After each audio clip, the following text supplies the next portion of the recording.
Schools are really about hope. They're the hope we have for our children and their future. And without a school in a neighborhood, it's really questionable whether families are going to buy there. If they have children, it's questionable whether they're going to remain there.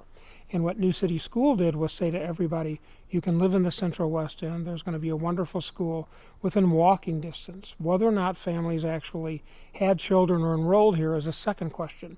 But the presence of a school that by design was inclusive, was a place where kids would want to learn, really stabilized the neighborhood. The neighborhood was spotty at best. There were houses that were wonderful, still filled with grandeur and lots of charisma from the street, next to a house that might be boarded up, next to a house that clearly was in a state of disrepair.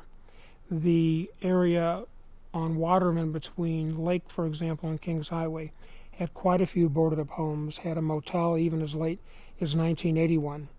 And walking on the street would always be a question. Lots of potential, lots of really, really good people, but an area that had been underinvested for quite some time. The families around here tend to be a little more aware, a little more sophisticated.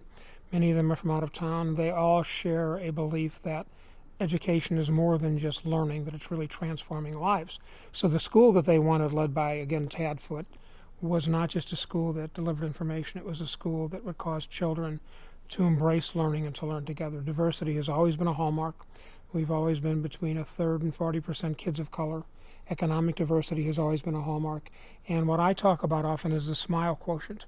When you walk in a school, you should see kids smiling and adults smiling. That doesn't mean it's not rigorous, but it means this is a place where everybody wants to be. I think there was a good synergy between the people living around here and the philosophy of the school.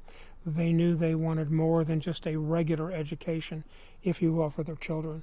Way back in the 60s when the school was being formed, Tad Foote and others went to the St. Louis Board of Education and requested, in essence, to be a charter school. At that time, charter schools weren't around. Nobody knew what they were. But they wanted it to be a public school in which they would have control over the principal and have some control over curriculum. And the St. Louis Board of Education said no. So they then formed an independent school, which we are today.